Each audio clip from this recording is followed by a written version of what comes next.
Comment poser du parquet à clouer, niveau de difficulté 2 marteaux.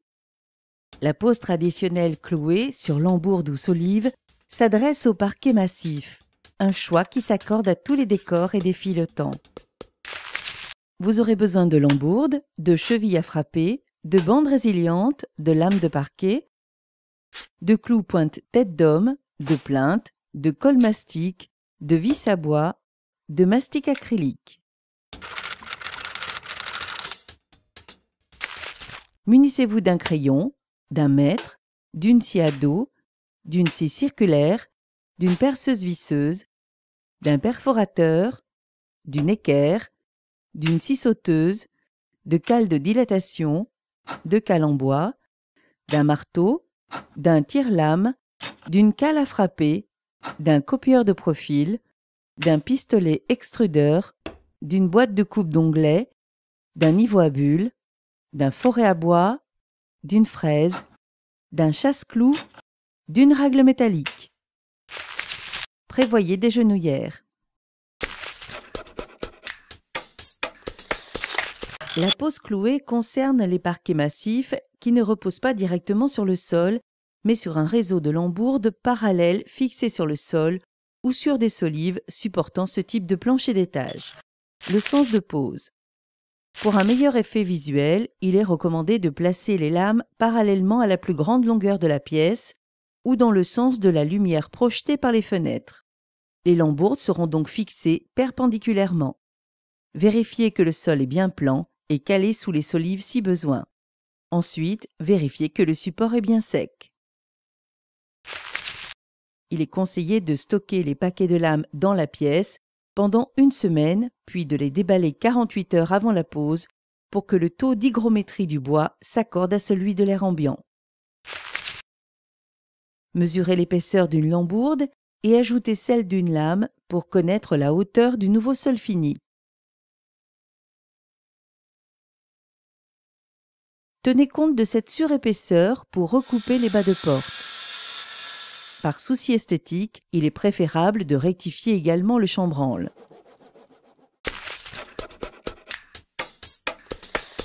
À 10 cm en retrait du bout de la lambourde, prévoyez un avant-trou de part en part avec un foret à bois et un fraisage pour encastrer la tête de vis. Faites d'autres points de fixation tous les 50 à 70 cm.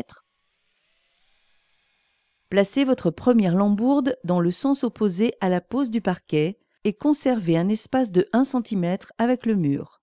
Percez au travers de la lambourde avec un foret à béton à chaque point de fixation, puis fixez avec des chevilles à frapper.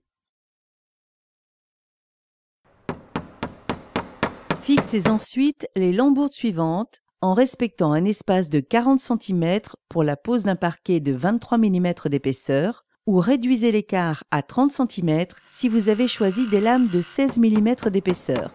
À mesure de l'avancée, contrôlez le niveau de lambourde entre elles.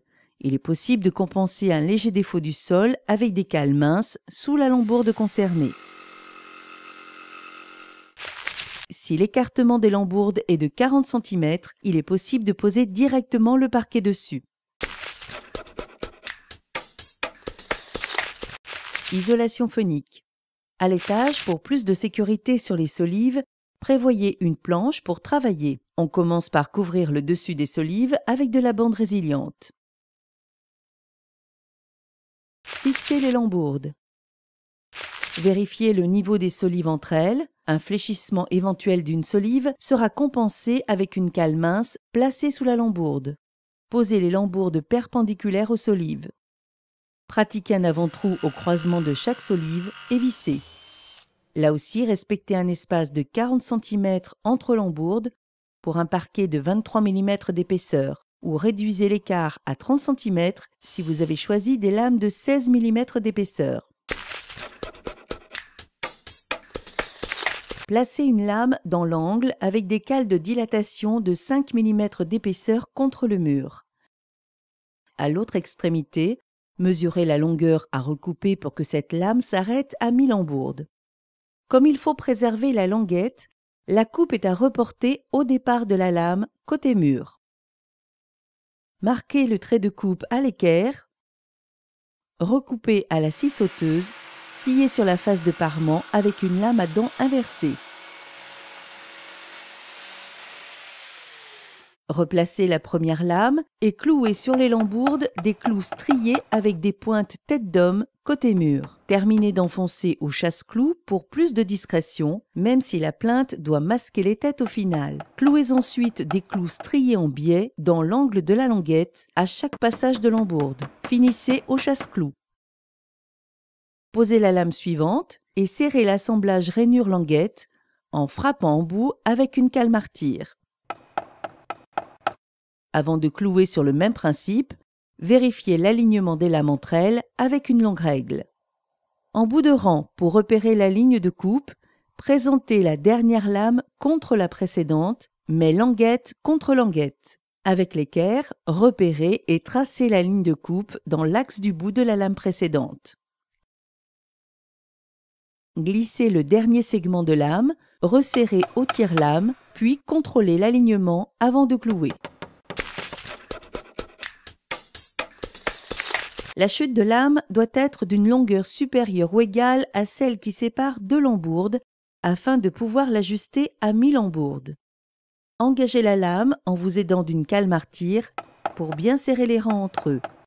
Fixez ensuite avec les pointes clouées en biais sur le haut de la languette. Continuez ainsi sur le même principe en veillant à bien serrer les assemblages avant de clouer. Au bout de quelques rangs, placez-vous sur le parquet déjà posé pour travailler avec plus de confort.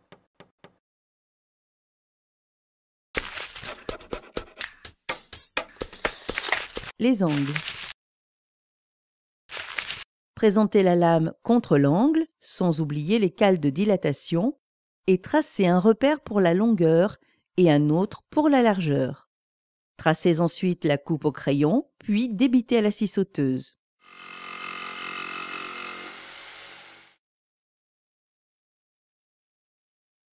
Les tuyaux. Présentez la lame contre le tuyau dans la position qu'elle occupera une fois assemblée bout à bout à la précédente. Tracez le passage du tuyau en majorant de 5 mm pour la dilatation.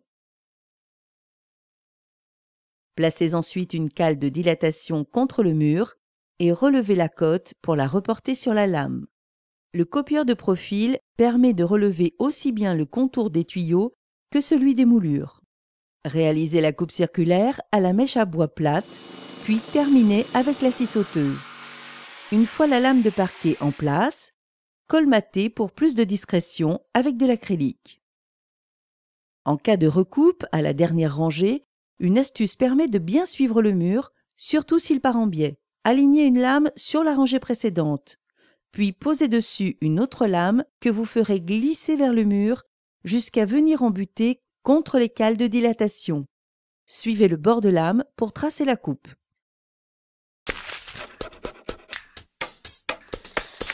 La dernière lame est engagée contre la languette de l'avant-dernier rang. Le tire-lame permet de parfaire l'emboîtement.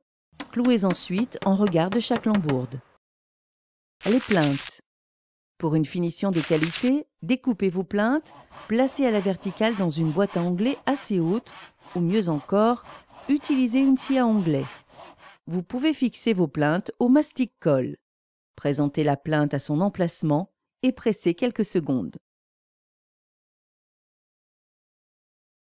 Un léger ponçage et votre sol est prêt à recevoir une finition cirée ou vitrifiée selon l'usage de la pièce.